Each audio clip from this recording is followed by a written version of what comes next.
everybody, it's episode 95 of Making It. I'm Bob Clagett, here with Jimmy Diresta. Hello, everybody. How you doing, guys? Good. And David Picciuto. Hey, what's going on? Hey, not much. Actually, something that I didn't tell you guys about that I recognized about today that I wanted to congratulate you on. This weekend, or this week, 2 years ago, was when we started this podcast. Did you know that? Really? Yeah, I forgot. 2 years. Halloween. It was on Halloween. Yeah. Yeah. I didn't. To me, it seemed like it was 2 days ago. I have no conscious recognition of time relationship to anything. It's all going out the window. Once you guys hit your late 40s, you start forgetting where anything took place in time. Oh, well, yay. Yay. Something to look forward to. It's really actually nice because your brain doesn't work on all this extra stuff. You know, like how your computer just hums all the time because it's like busy keeping windows open and stuff? That all just shuts down as you get older. The fans stop working. Yeah. And then you're toast. Like if you asked me when we did, I would have said 10 months ago we started. I mean, it's... Yep. 2 years. Well, happy anniversary. Yeah, you too. Speaking of anniversary, well, I guess it's not really anniversary stuff. Boston is coming up, making it 100 episode, live episode celebration party time. That's what we're officially calling it, right? Yep. It's a long title. Is in Boston in December 3rd. All the tickets we have are currently sold out. That's 200 tickets, which is kind of mind-blowing to me. But yeah, so just want to let everybody know that it's happening. We have the location. It's going to be at the Converse World Headquarters, which is really cool. Oh my God, we got to make Converse videos. No, we don't. That's the cool thing.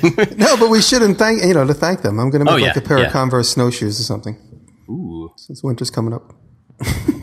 Anyway, so that event is coming up, and we did post on different social network stuff about the hotel discount that we got.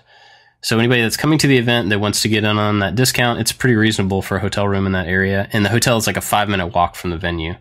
Oh, that's cool. I got my tickets. So. I mean, I got my hotels booked, which is something I usually never do. I feel like a grown-up.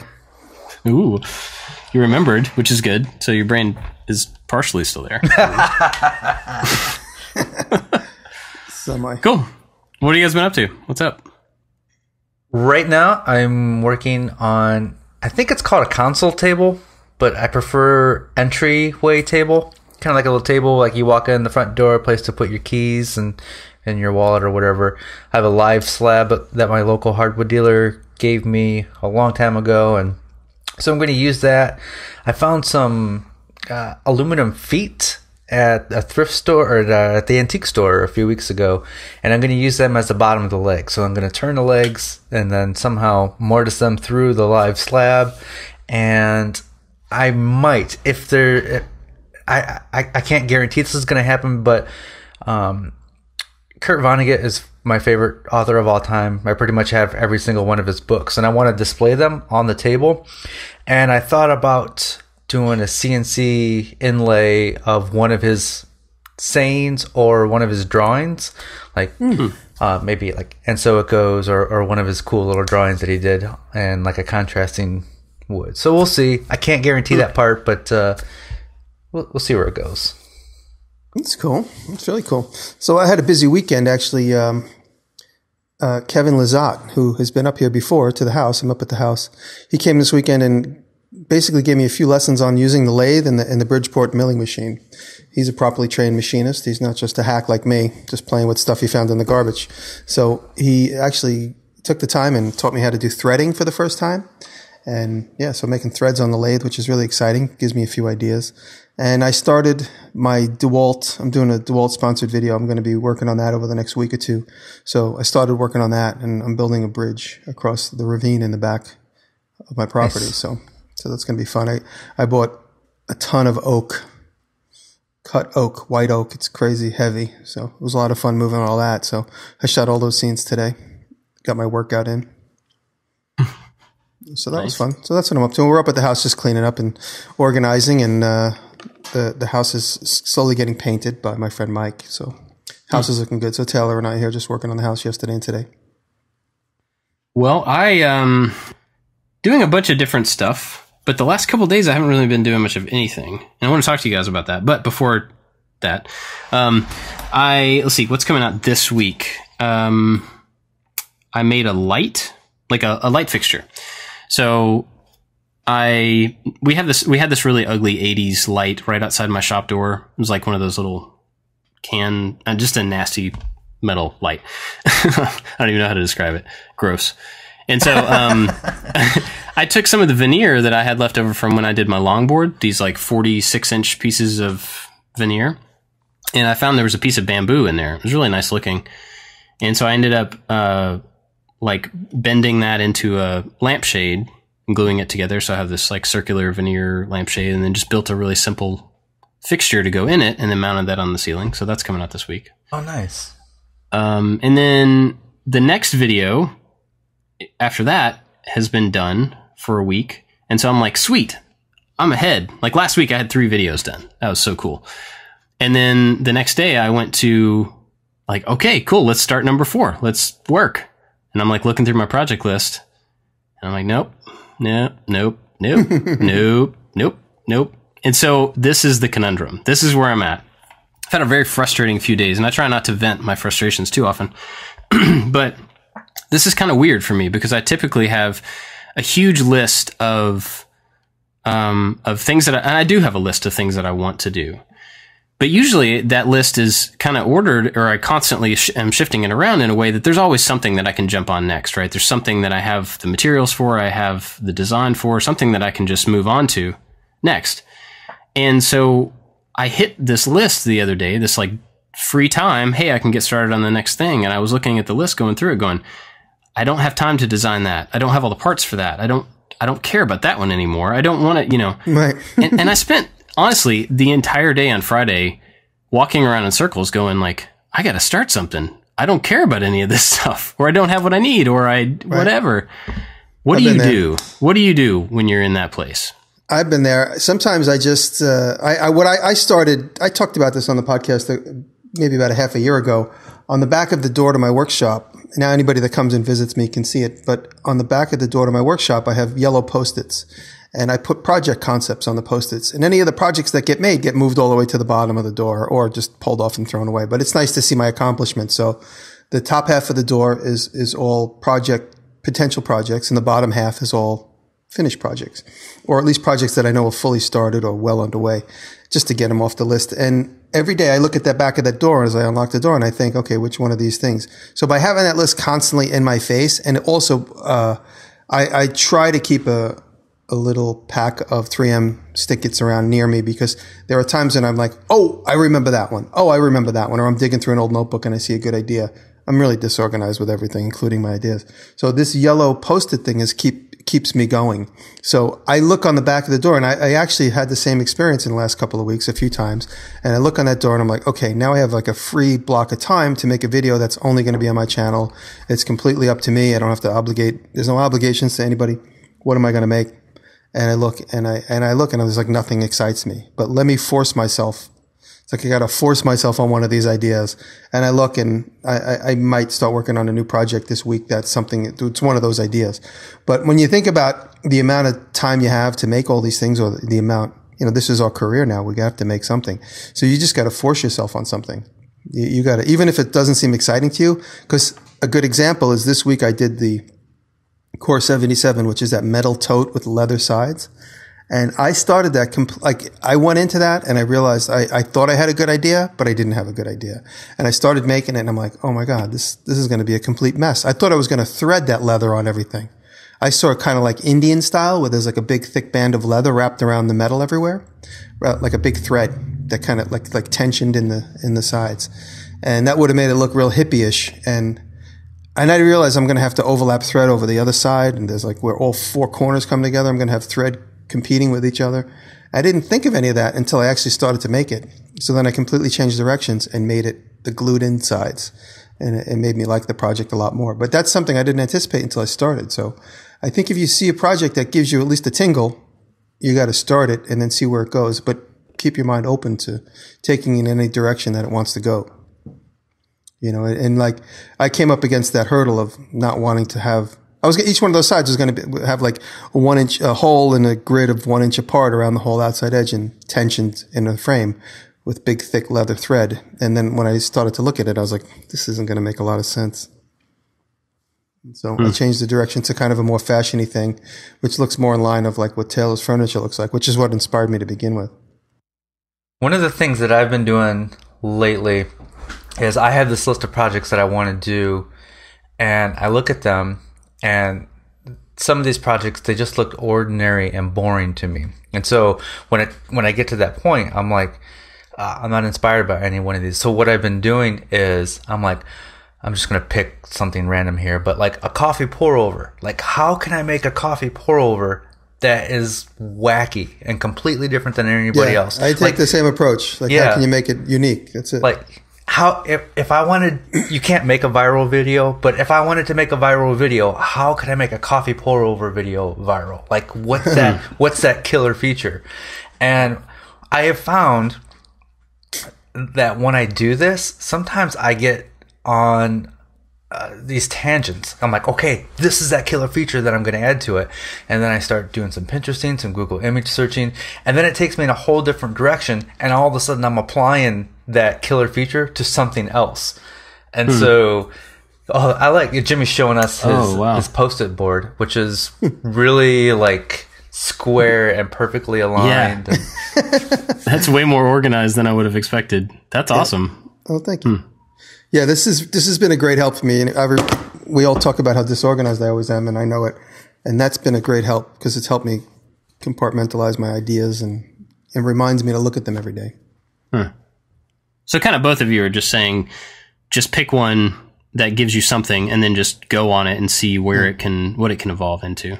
But, you know, we all have those ideas where they're like defined. You just say the title and it's already defined. You know exactly what direction it needs to go in.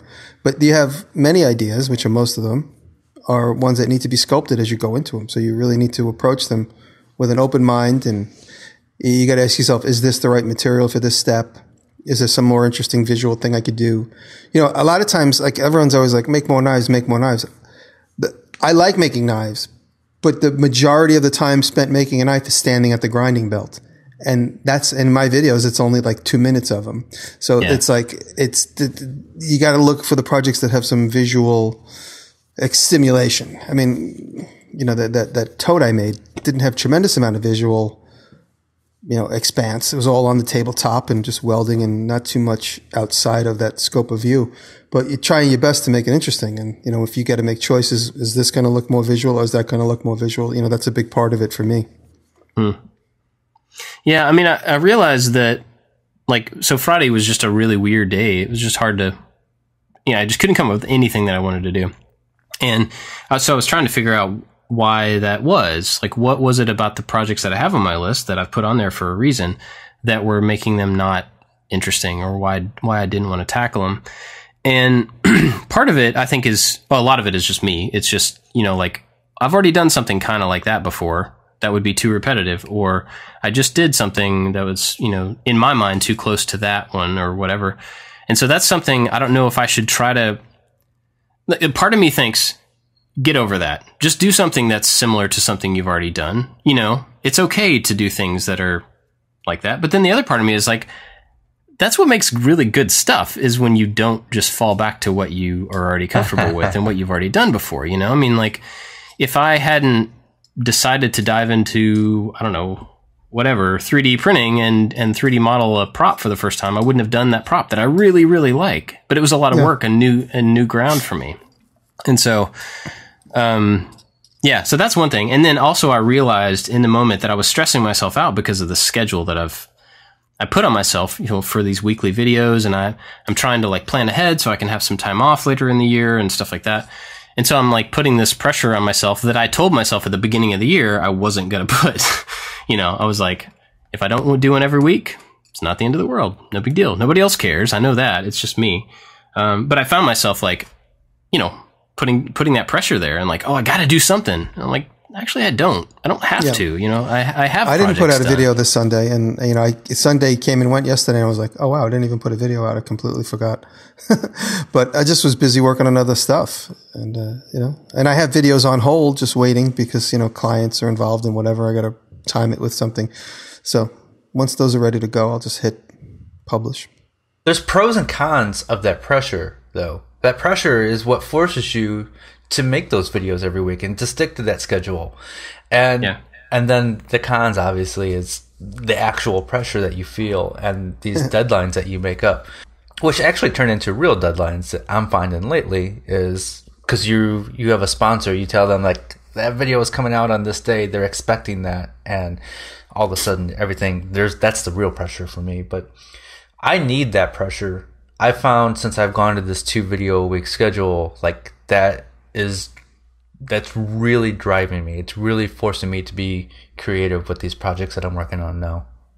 Yeah.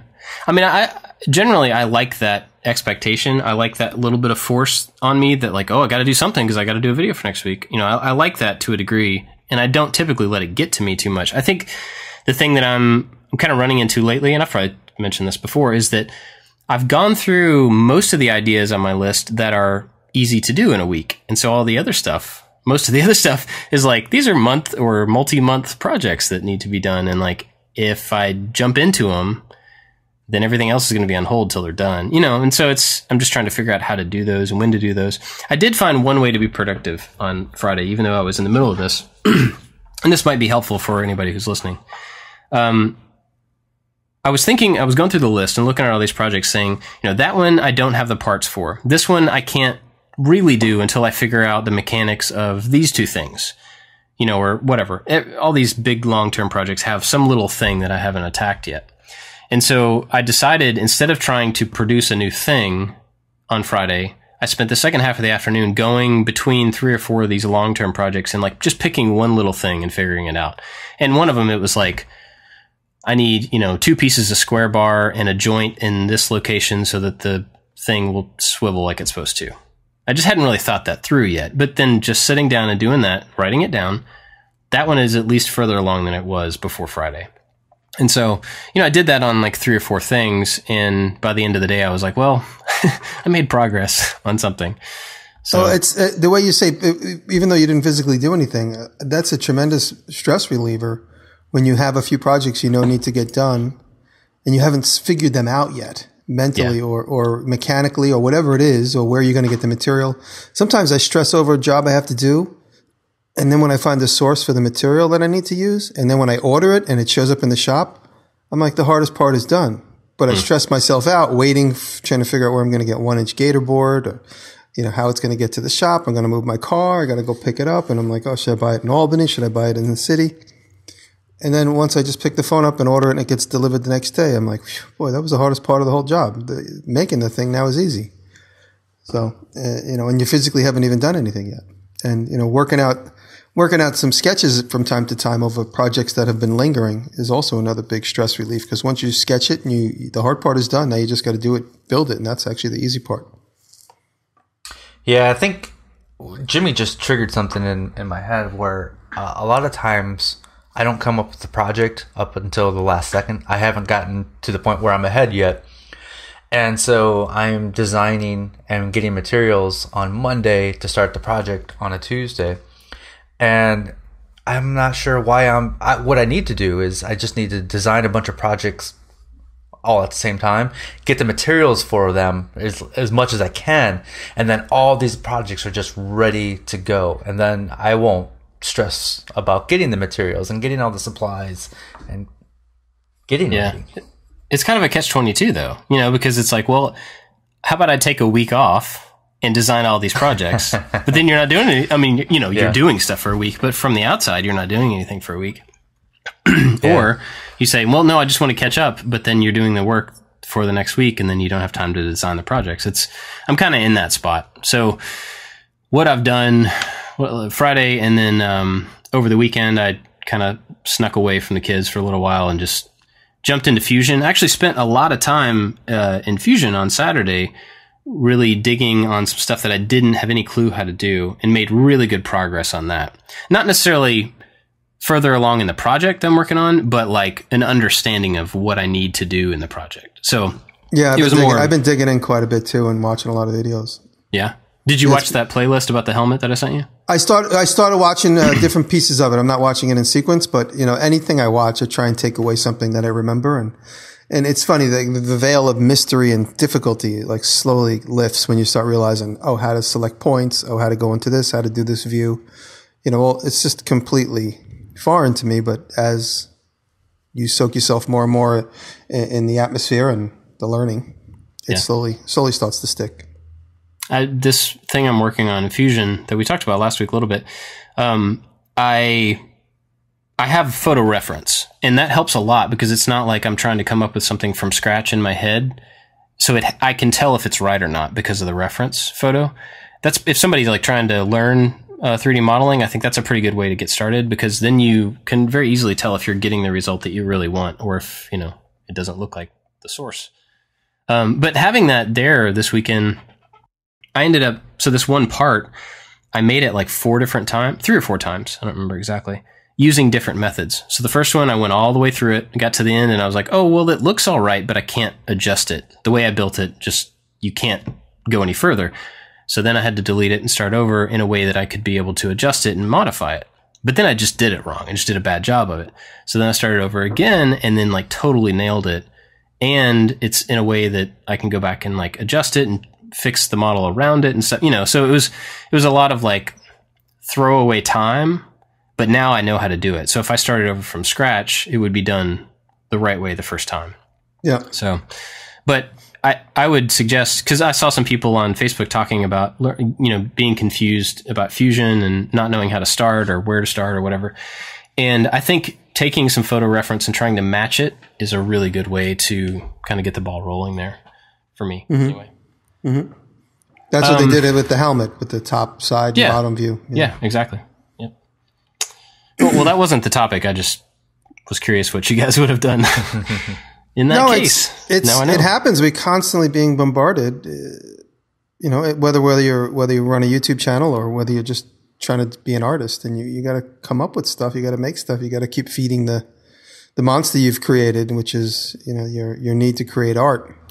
And the more I say it in my TEDx talk, the more you input, the more you output. So the more you're curious, the more you go to flea markets, the more garage sales and all that kind of stuff, and just searching things online, looking on Amazon. Last night, for instance, Taylor and I went to Walmart at midnight for an hour just to walk around Walmart. We spent $10 on some like pair of socks and some other stuff, but we walked up and down the hunting aisle, the sporting goods aisle, the automotive aisle, and just the two of us just inputting. That's what we do, just inputting, new products, seeing like details on coffee mugs and stuff. Jimmy, do you think I don't have a style yet, but someday I hope to have the Picciuto style. Do you think once you have a style that it makes nothing that really, a style that really defines you? Okay, right. As far as when I think of you, Picciuto, I think of walnut. I think of clean, square, straight walnut lines, and a beer. Awesome. That's going to tie into my pick for later in the week. Okay. But when you have a design style that really defines you, do you think it makes it easier to make the projects you're working on or the art that you're working on unique? Because you could just take this thing and then throw your spin on it.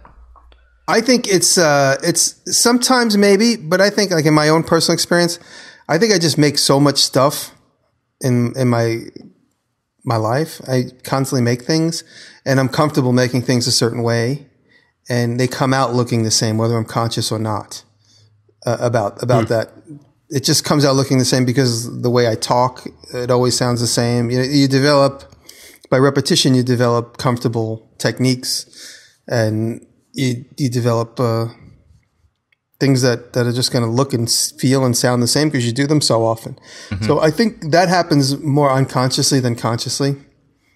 I do, like, if I said I had a style, sometimes I always try and think of, like, if I took something and made like a completely bizarre approach to it. Like, for instance, when me and Alex came up with the pizza chopper thing with the saw, there was a video that came out last week I put up where me and Alex were in the shop, and it's very funny the way that none of this was on camera, but we had the concept development conversation, and he goes, He goes, hey man, I want to make something cool. Like I want to use tools to make food. And he goes, with tools. So I'm like, all right, let me look around. And I was thinking of Tony Relou's branding iron because it was sitting on the table.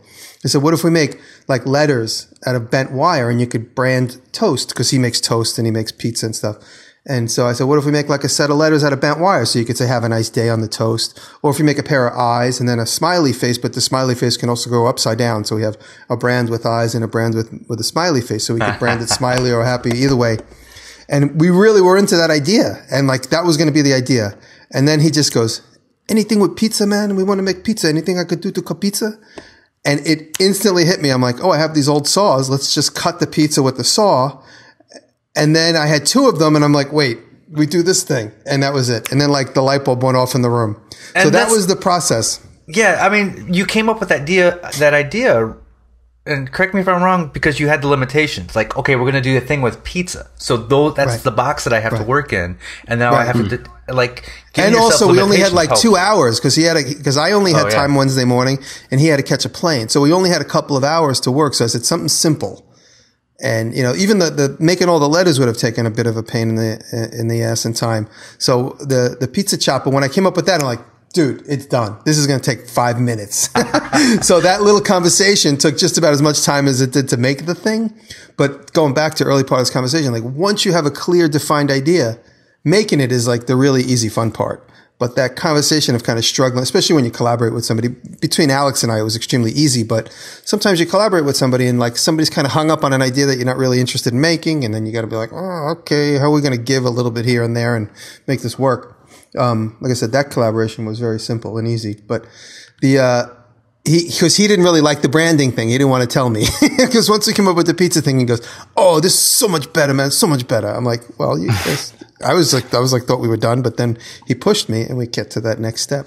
And then the funny thing was he goes, oh man, this is so you. This is so you. I'm like, is it so me? I don't know. I guess it is me to like weld two things together that shouldn't be welded together.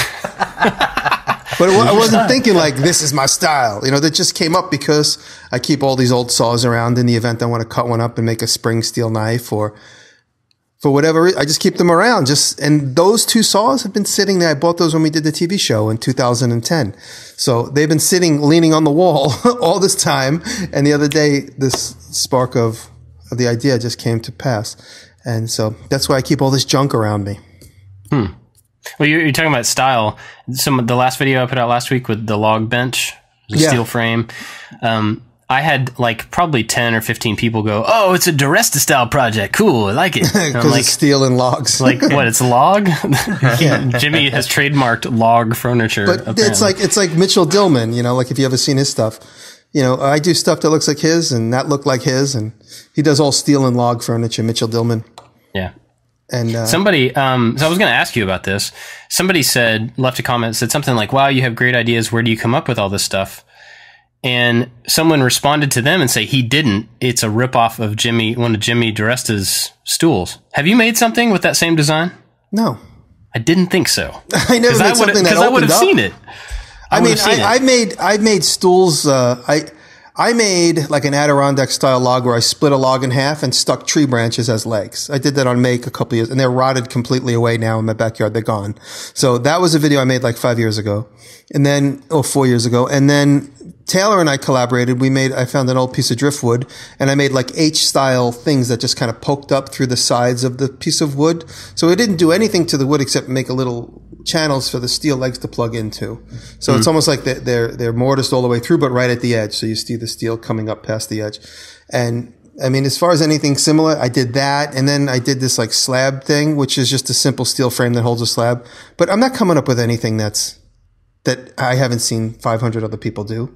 Not literally 500 other people, but I'm not coming up with something that I haven't seen done on the internet, you know, multiple times. And like I said, Mitchell Dillman's channel is all about cutting slabs of steel, of wood and standing them up on steel. In fact, I'm going to make a concept. Somebody sent me a slab of wood, a slab wood company, and I'm going to make just a steel frame to hold it in space. It'll be a simple build, but you know, no one owns that. And I never made a thing open up like the way you did. And the method that the workaround was genius. The idea of like, how am I going to cut this log, the top of this log off? There's multiple ways to be able to slice that top of that log off, chisel it out.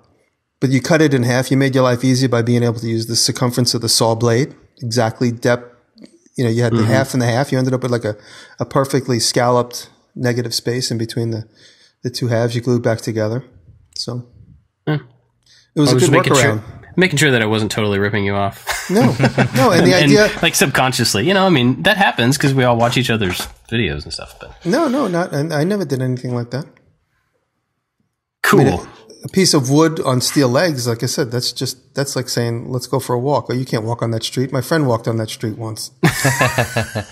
Yeah. You'll be stealing his idea by walking down that street. That's pretty good. I made this clock video a few weeks ago. You can't make a clock with numbers on it. Somebody else. I made a clock a long time ago. You can't do that. That's mine. I can't use orange. I got so many comments about Bob and how I can mix. I'm not allowed to use orange now. Of course, Bob uses orange. You're not allowed to use orange. Ah, man. That's why I've painted everything orange in my shop black. Cool. Well, do we have a topic this week? Well, did we have like a real topic, or was it? The topic that I had, now that we're 3/4 of the way through the podcast, is the pros and cons of working alone. And it's funny you should bring that up. Yeah, I mean, we did talk about that a little bit ago, where Jimmy said the back and forth with Alex, the French cook, came up with that concept. And I really, really enjoy working alone.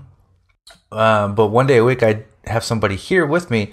And I also really, really enjoy bouncing ideas off of each other, and it makes me more creative. So if I come up with one pro and one con of working alone, the pro is there's nobody else there to shoot down my idea. The con is there's nobody else there to shoot down my idea. Yeah. Yeah. Huh. No, there's various ways of working with, you know, there's collaborating on ideas, and then there's moving heavy stuff, which I always find myself moving heavy stuff a lot. And then in one of my vlogs a couple of weeks ago, I had to move this giant box. Did I talk about this on there? I don't remember. Where this box, I got a plasma table from Lincoln, and the delivery guy called me from Ohio, and he goes, "It's really big. You got something?" I go, "Just bring it here. We'll figure it out." And he came here. I had absolutely no way of getting it off. I had an idea, but he looked at me like I was nuts. We were going to slide it off his truck and then right onto the bed rails of my truck, the height of my walls of my bed. And we were just going to slide it right onto my truck. And then I was just going to figure it out later when he left. I just wanted to let the guy leave. I didn't want to have to hold his life up. And then the thing was the pallet was on 2x4s that were running exactly in the same direction as the bed rails of my truck, which happened to be the exact same width. So I would have had to slide the 2x4s out and keep them exactly on the bed rails with like 1 inch to spare on either side. Oh, sketchy. When I looked at that, and then I was like, I was going to go get steel so that in case it did slide, it wouldn't fall completely off.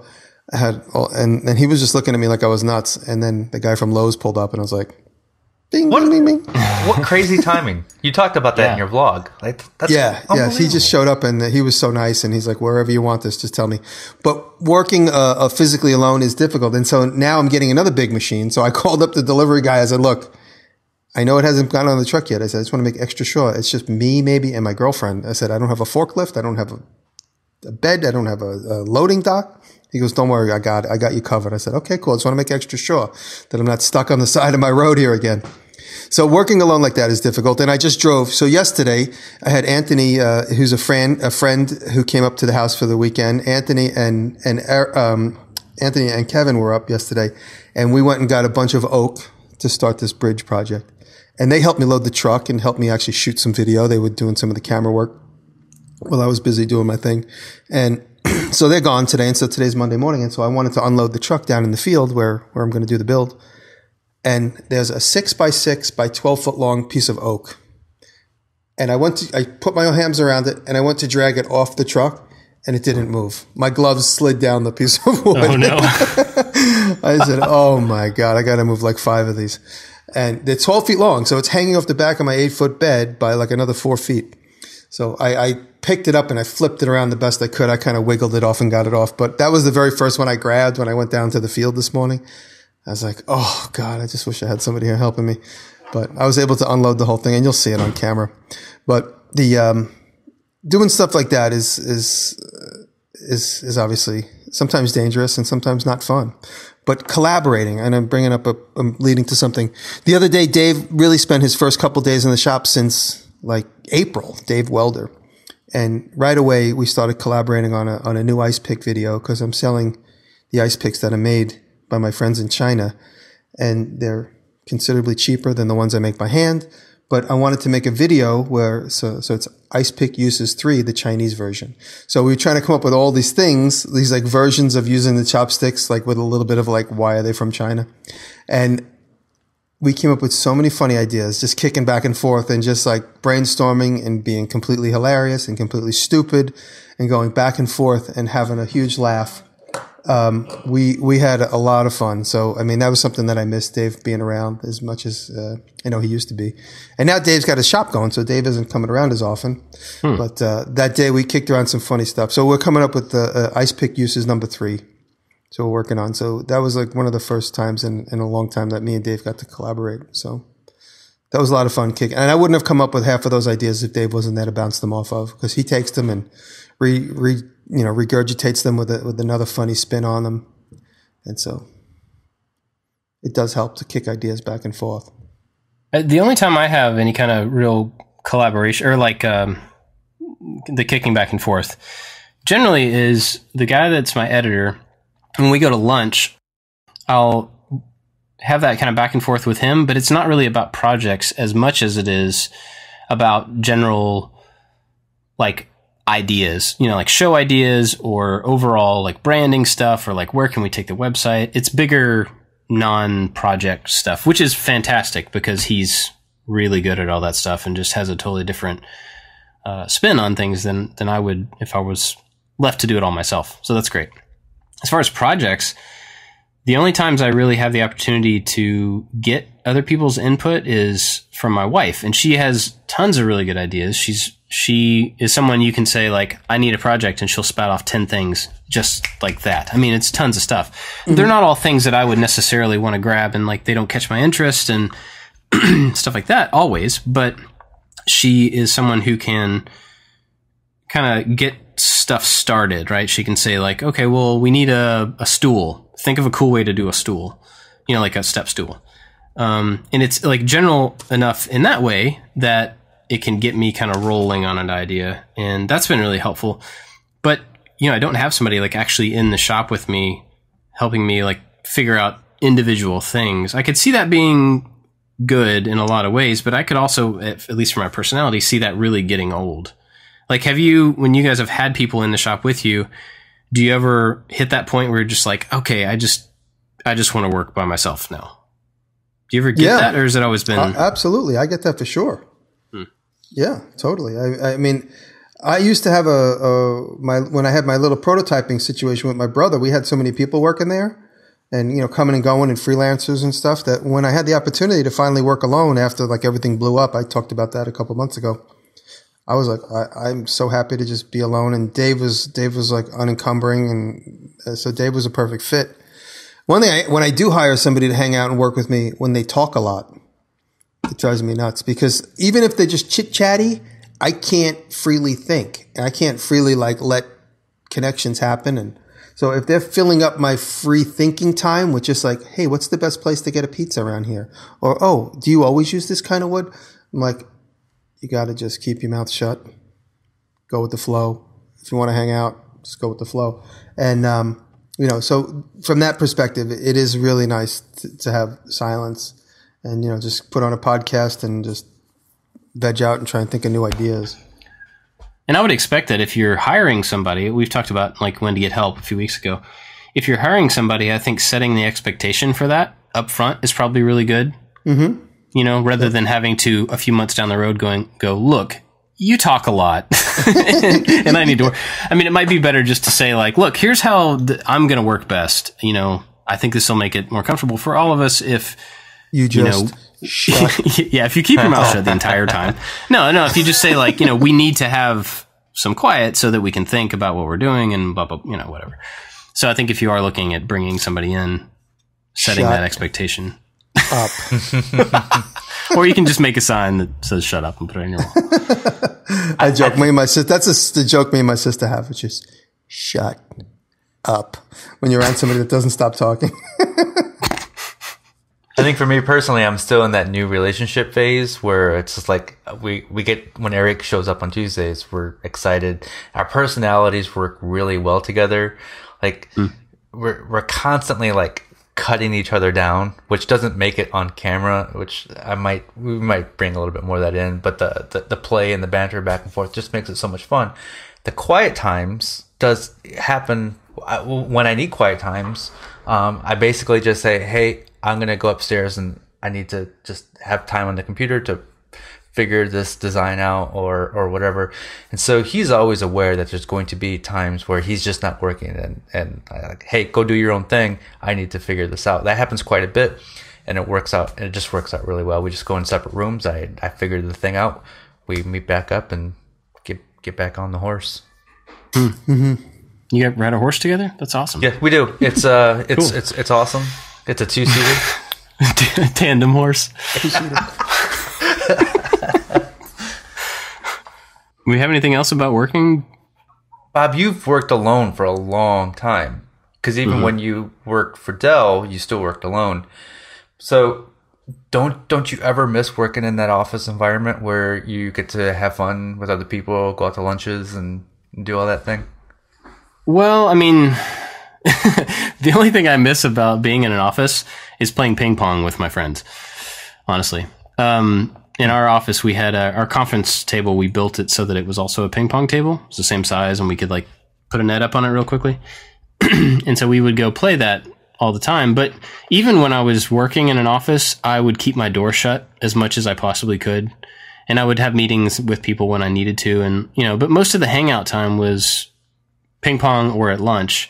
And I still go to lunch with people on a regular basis. A day or two a week, I'll meet up with people. And I've got a bunch of other friends here in town that are also self-employed. So we usually can kind of set something up.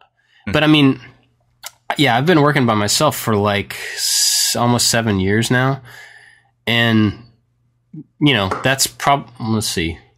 It's not quite as long as I worked in an office setting, but getting pretty close. So this is basically my norm at this point. I think the only times I really feel it is when I hit, which doesn't happen very often, but when I hit these times like this weekend that I was talking about, where I'm just kind of like spiraling on, I don't know what to do. Maybe there's something over there. I'll go over there. Well, there's nothing to do over here.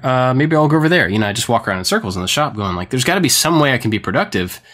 And I just am not. And so I think having somebody there just to be like, here's a random thing that you could do, or here's, something out of your headspace. That would be cool. That doesn't happen to me so much, but it would be nice. I was just going to say a little something about working alone physically, and because I'm always finding myself trying to move something heavy, like I talked about. I just, little word of caution to anybody listening is that you always have to be careful. I tell Taylor, because lately she's been staying at the house for a couple of days at a time without me, and I say, don't climb ladders or anything when I'm not there. I know her; she's very ambitious. She'll start playing around with hanging lights or whatever. And I say, God forbid you get yourself in a situation where you're not near your phone and you need help. So when you work alone, you always have to kind of stop for a minute and say, okay, if I become incapacitated for some reason or another, will people know where I am, how to find me? Can I reach at least a cell phone? Keep a cell phone in your back pocket. You hear these horror stories about people when they get, you might get your hand trapped somewhere and no one knows where you are and you can't reach the phone. Stupid stuff like that, or even worse. So just a little word to the wise about working alone and being careful. Yeah. That's a really good point. I mean, and it's not always the case that you're going to be like away from people, but like when I'm in my shop, even though my family is on the other side of a door, there's all sorts of noise that goes on here. And then there are long periods of quiet where I'm on the computer or something. So it's like there's a bunch of variation that they may not know if I'm quiet for a really long time. Could mean that I'm knocked out or something, but they wouldn't know that. So it's not even about being off by yourself like at a farm or at a shop. It's just having constant communication with somebody so they at least know when to check on you when you're not. Yeah. Between Taylor and I, even when I'm in the city at the shop and she's at the apartment a few blocks away, we always text each other, hey, what's up? What's doing? Just to say hello, just to keep, make sure that for the exact same reason. I mean, it's not really like, it's not the above overall reason, but I haven't heard from her in a couple hours. Let me just see what she's up to or vice versa. Yeah.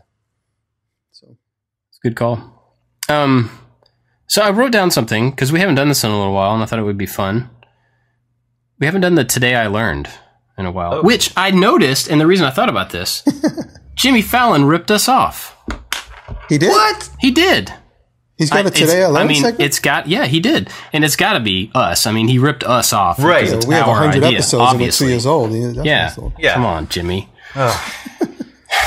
That Fallon guy, right? He did have a segment the other day called Today I Learned, and it was a bunch of jokes, from different people on the stage and stuff. But it reminded me that we hadn't done one of those in a while. Yeah. Do you guys have anything new that you've learned? I've got something I can start if you want. Yeah, you start. I have a couple. Okay. I'm gonna All right, so I was using formulate. SketchUp this morning. I was still kind of in my funk about, I don't know what to do, so I just started designing a project this morning. When I've done things in the past in SketchUp, I always, even if there's like a curve, like a chamfer or any little detail like that in a joint or in an angle, I'll usually just do it squared off and just realize when I'm actually going to be cutting the piece out, I'll curve it.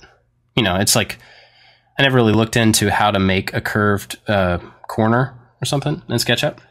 And so today I was working on the design for a tabletop or like a bar top arcade. So it's a small arcade that will fit on a table that would be portable. And part of the sides for that needed curves so that when you put in the T molding, that rubber molding that goes around it, that works much better on a curve than it does on an angle. So I was like, okay, I'll go back and actually figure out how to put in curves. Turns out it's like super simple. I built the solid, and then on one face, there's a curve tool that you draw 2 points. So you grab you have 2 lines, you put a point on each one of those lines, and then you drag where you want the center of that curve to be. And then that draws it on one face. Then you just push that through to the thickness of the material, and then you have a curved piece. And it's so simple. It was just one of those things I never looked, I was like, I don't need to do that. Never looked into it. Way easy. And it makes, it makes your model look far more specific and intentional than it was. Sure. There's so many things I avoid just because I haven't taken the time to learn them. I just work around it. Yeah. How many times have you tried to rewrite a sentence because you can't spell one word? And you don't have a spell check? Yep. It's the same thing when we design through these programs. Like there's so many things in Illustrator that I don't know how to do. And I don't know what I don't know how to do until I realize I want to do this, but I have no idea where to begin. And if Taylor's not around because she's really good at Illustrator and I don't have the time to look it up on YouTube because it always takes you down a wormhole. It never gets you the answer. I just figure out a new way to do it. So I learned something yesterday, which is completely off the topic of designing and building. I have the chicken coop in the back, and Jocko saw a rat when he was here. He's like, you got a big rat in your barn. And I knew it was there because I saw him leaving evidence. And I thought I had one rat that I might have brought up from New York City in the frame of my truck because they climb in the frame of your truck in the Lower East Side. So I thought I had one rat. Now I got 6 rats or 7 rats. Since I've been up here for 2 days, I caught 4 of them in traps. Wow.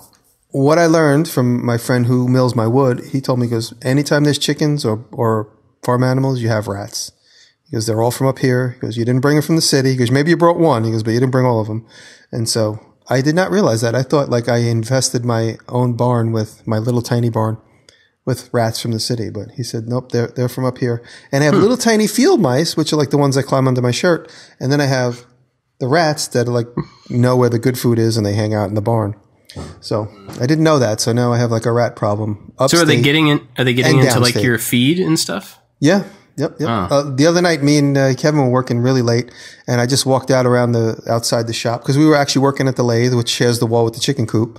And I hear scratching, and I go, "What do you think, chicken or rat?" He goes, "It's probably a rat." So I took the flashlight and I walked out and around outside, and I put the light on it like a surprise attack, and there was 5 rats eating. Did you ever see that famous picture of India where all the rats are drinking milk around the side of a bowl?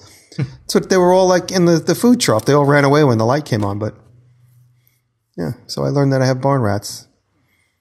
They're not just New York City rats. You gonna try to get rid of them, or is it just kind of like a fact of life up there? I'm just gonna make a rat coop and just put rat food in it. Nice. Raise rats. I'm gonna try and get rid of them.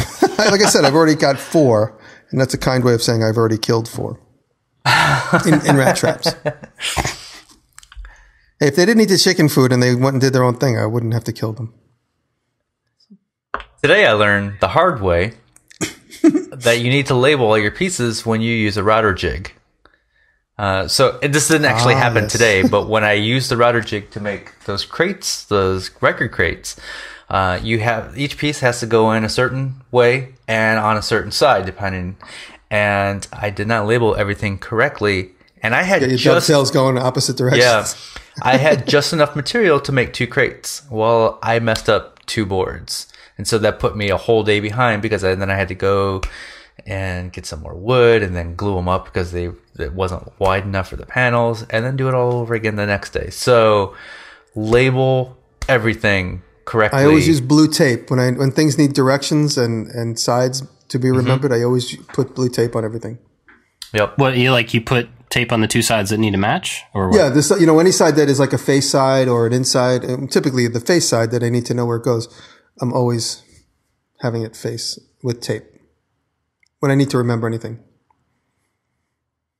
And that comes in really important too if you're trying to make like a facade of a drawer, for instance, and you want to make sure the grain matches all the way through. Because you build it and then you get right down to it and you've made one drawer upside down and you like kill yourself because you spent the whole day making sure that the grain pattern matches because you cut it out of a sheet of plywood. Or when you make a box and you want the grain pattern to go around the box.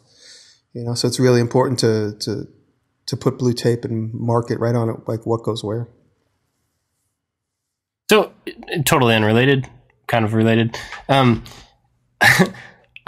working on a design today that's essentially a bunch of boxes that are kind of wrapped together. Everything's made of a box. But I was thinking originally of using plywood. And most of the ways that I could lay out these panels to get everything laid over, there was always going to be an exposed edge. And I thought, I could get some banding and cover all of this one side of this all the faces or all the edges with banding to try to hide that. Or I could cut out all other pieces of wood and make like a face frame to put over it. Do you guys have any other ideas for how you could make essentially a box out of plywood and another way to do it where you don't have to use a face banding? Is there something I'm not thinking of there? Yeah, there's Rockler probably has it. There's a router set which puts the groove. I'm going to just draw it, but we could probably put a link in it. A lock miter? It gives you like you could do a piece of wood. I'm not drawing it correctly, but you could set up your whole piece of wood so that your plywood has the groove in it and then all your hardwood has that on it. And you basically prepare all that wood before you cut your box together. So you prepare like a long strip with hardwood edges, and then you chop your box up and you fold your box all together. Then there's obviously all various ways to join the edges of the plywood. You could do a bevel so it doesn't show.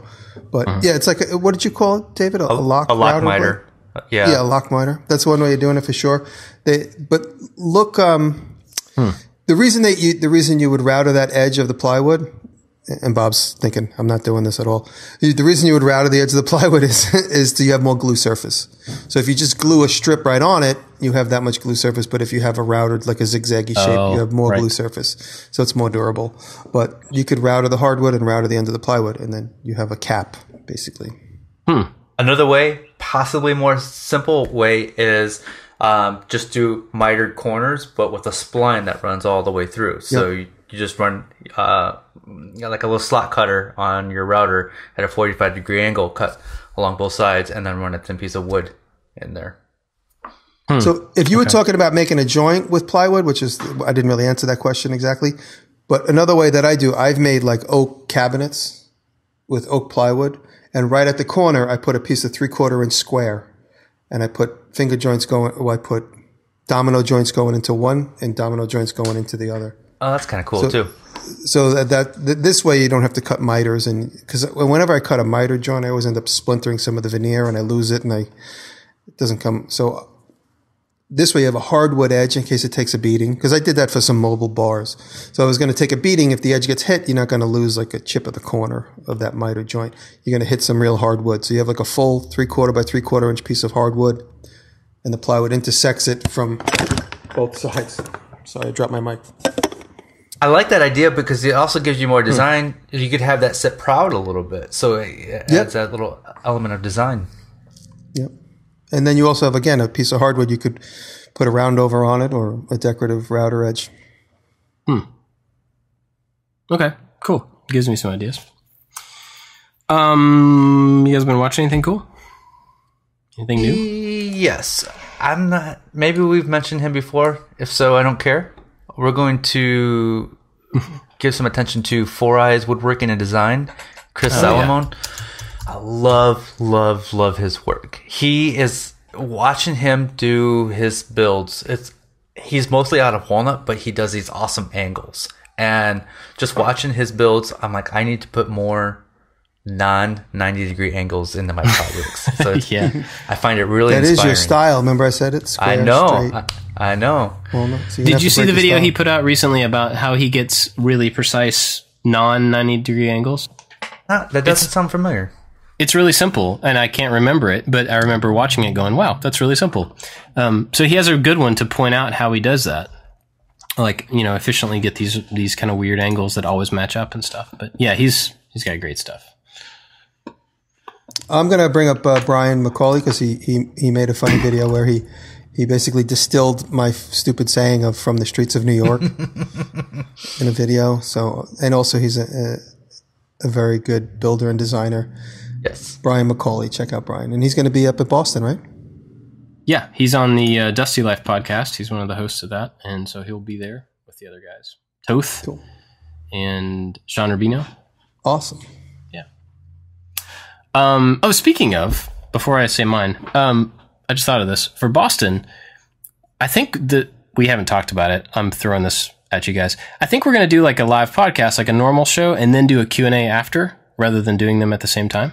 Oh, cool. So I think it would be cool to get people's ideas on like the topic, not give us questions, not like a whole bunch of questions, but like a topic that we can talk about for the live show. So if you have those for us that we think we should do, tweet them at us. That'd be cool. Yep. That's cool. We'll get a live audience reaction to what we talk about. Yeah. It'd be fun. So for my pick is, I think I've mentioned him before. Indiana Workshop Jones. Have I mentioned him? Maybe. Well, he's been making videos for a while, and I just watched the one that you put out a couple days ago because he did a bench the same, I think, day or day after that I did one. And so, we were talking about that. Did he copy me too? Yeah, totally. He was like, this. Yes. Gotta get it. It's actually a really cool bench that you would dig. Because there's some like forging in it and the slab, and it's really cool. Damn, but I have an idea for forging. I guess I can't do it now. That's right. It's been done. That walking. Yeah. But his videos are very like, they use really cinematic music, like action movie cinematic. And he does a really good job making the videos. They're just really cool. It's like a kind of unique style for what is essentially what a lot of other people are doing. A lot of us are doing, making the same types of videos in general. But he has a very kind of unique way to do it. So, and I was looking at his channel today because I've seen several of his videos. And I think he had less than 1,000 subscribers. And I was like, that's not right. This guy needs more because he's good. That. Yeah. Go subscribe.